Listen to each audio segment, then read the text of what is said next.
Marie, direction Bonjour. Mumbai, Bombay, en Inde, ce matin, pour mettre un coup de projecteur sur les héros du quotidien de cette énorme ville, les Dabbawalas.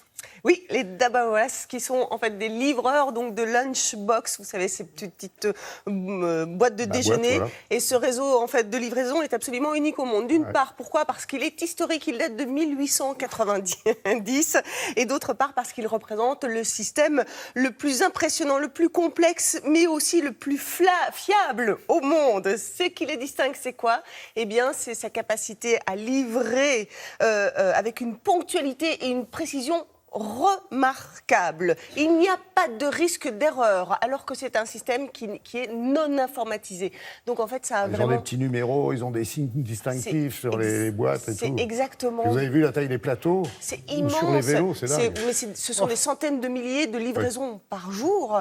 Il faut vraiment le préciser. Et ça, forcément, eh bien, ça a impressionné le monde entier, y compris les start-up américaines qui vraiment regardent ça de très près. Et pourquoi on en parle aujourd'hui? Eh bien, parce qu'il y a une femme restauratrice, donc elle connaît très très bien ce milieu, qui a eu la bonne idée d'en faire en tout cas une bande dessinée et de les mettre en avant en tant que héros. Voilà. Et donc pourquoi? Parce qu'elle a voulu les honorer, en tout cas honorer la profession qui en fait fait partie intégrante de l'image de la ville et de sa culture. Donc l'occasion pour nous, évidemment, d'en parler. Regardez. Les Dabbawalas sont des livreurs de gamelles de déjeuner. Et Dabba veut simplement dire une boîte.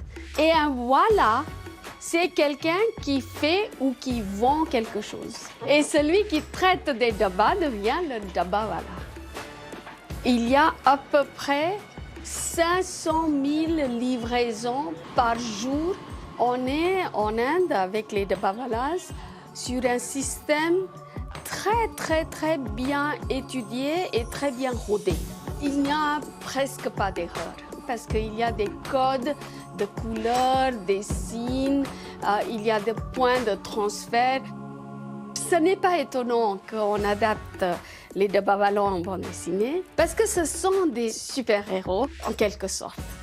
C'est des gens qui donnent une espèce de service essentiel pour les gens de Bombay. Ça fait partie de la tradition de la ville, ça fait partie de la fierté de la ville.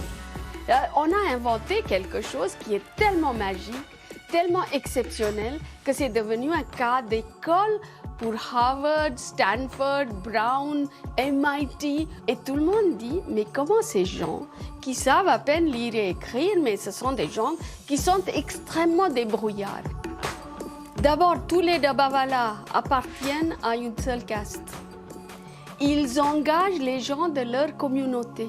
Et il n'y a pas employeur-employé. C'est une espèce de gigantesque coopérative. La bande dessinée raconte les aventures de toute une bande de livreurs de Dabba.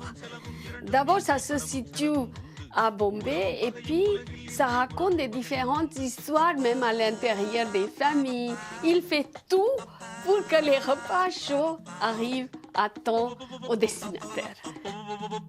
La bande dessinée est destinée pas uniquement aux enfants de Bombay qui connaissent le système, mais aussi les enfants ailleurs en Inde.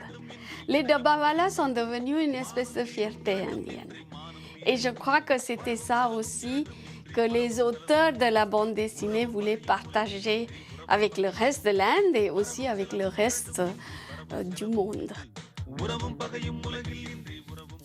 Et puis la BD en question, c'est presque une œuvre humanitaire. Hein. Alors oui, tout à fait, puisque les bénéfices sont réservés aux Dabbawalas eux-mêmes. En attendant, donc, cette BD, donc, elle est disponible en marathi. Le marathi, c'est la langue parlée dans l'ouest et le centre de l'Inde, et évidemment aussi en anglais. Il faut savoir aussi que c'est cette personne qui a eu donc, cette idée de BD aimerait bien qu'un éditeur français, par exemple, ait l'envie dingue de traduire cette BD, hein, et qu'on l'ait nous aussi ici en France. Voilà. Pourquoi pas. Merci beaucoup. Merci.